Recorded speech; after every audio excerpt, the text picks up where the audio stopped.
Good morning and welcome to Daybreak. I'm your host, Brittany Lauffer. And I'm Ryan Bailey. This week on Daybreak, we have your campus, city, and national news. Plus, we have weather, entertainment, and sports report for you. And Kyle Anthony will be joining us later making homemade meatball sliders. All that and more straight ahead on Daybreak.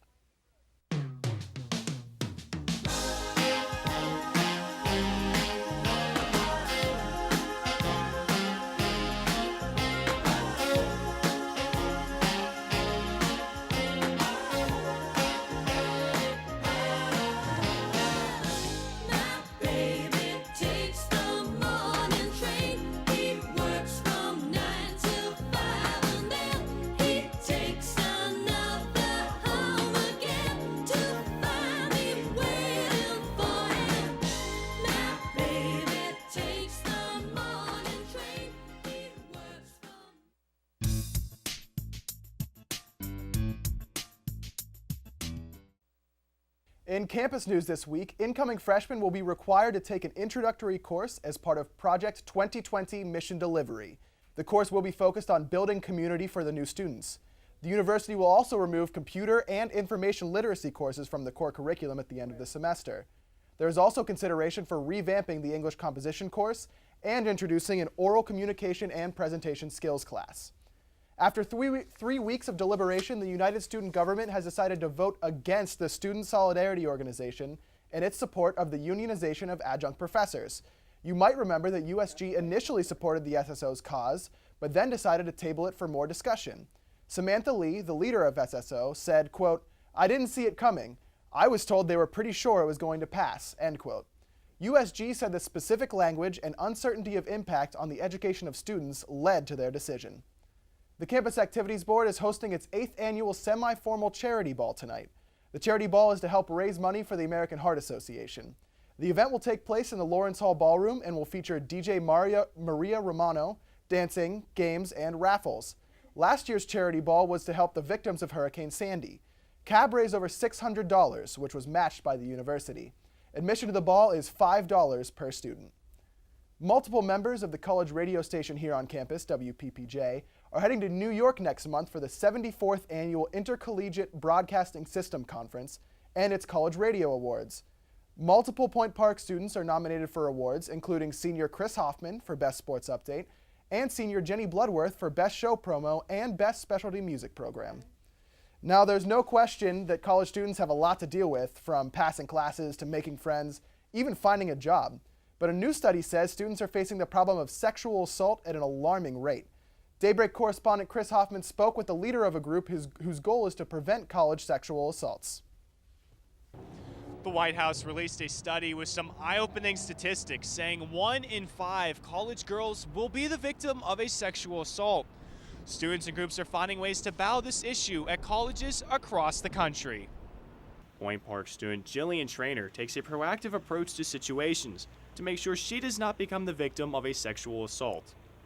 I do my best not to travel alone at night.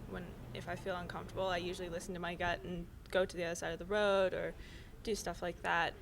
I've taken some self-defense classes just to be on the safe side. Just as Trainer is taking steps to protect herself, Dr. Caroline Heldman in the organization of End Rape on Campus is trying to protect students at every college. They have seen progress in the handling of sexual assaults at colleges in the past few years.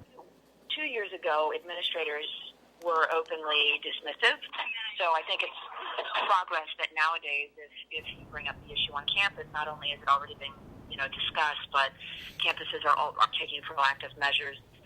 Point Park has also taken measures against sexual assault, as they have stated no sexual crime will be tolerated at the university.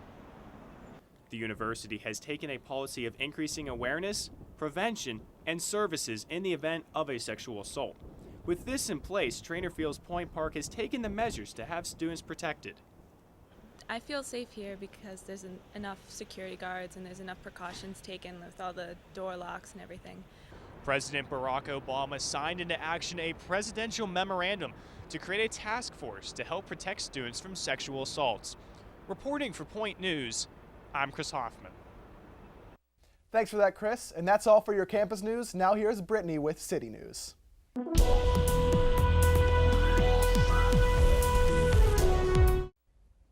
Thanks, Ryan. In city news, last Wednesday, Mayor Bill Peduto announced 4 nominees for city director positions, all of which have been approved by the city council. The positions include departments of building inspections, parks and recreation, personal and municipal investigations. 47-year-old James Griffin was chosen to lead city parks, taking on the position from an acting head. 32-year-old Mara Kennedy was appointed to head the Borough of Building Inspections. She recently worked for the city of Philadelphia. 52-year-old Todd Siegel is currently the Assistant Director of the Department of Personnel and Civil Services Commission and has been chosen by Peduto to lead the department. Finally, 59-year-old Deborah Walker, former City of Pittsburgh police officer, was chosen to manage the Office of Municipal Investigations, which investigates complaints against city employees. Chatham University is looking to expand and is doing it by breaking a tradition dating back to the school's founding in 1869. The university's trustees have approved a resolution to consider admitting men into the undergraduate program for the first time in that college's history. School spokesman Bill Campbell said the resolution allows for a period of study that could lead to a board vote by June. If the board approves the idea, men could be enrolled in Chatham's undergraduate program by fall 2015. Chatham currently has around 2,200 students, with men enrolled in certain programs, including graduate programs. University President Esther Barazone said that allowing men presents an opportunity to strengthen the university as a whole and avoid possible faculty layoffs. Carnegie Science Center is looking to renovate and expand its building to attract major exhibitions and make science and technology education more lively. The Science Center's goal is to raise $55 million for the renovation and expansion in the North Shore. The Science Center's co-directors Ann Metzger and Ronald Bailey say that they acknowledge that the project's fundraising and construction may take longer than anticipated, and believe that the project will require 3 years of fundraising and 2 years of construction. The purpose of the project is to encourage more students to study science, technology, engineering, and math, especially with the demand in the workplace for those degrees being so high. And that's all for your city news this morning. Now back to Ryan at the couch. Thanks, Brittany. Coming up next on Daybreak, we will have a national news report for you. And it's a worldwide problem. Human trafficking is a serious issue the FBI wants everyone to be aware of. We'll be right back.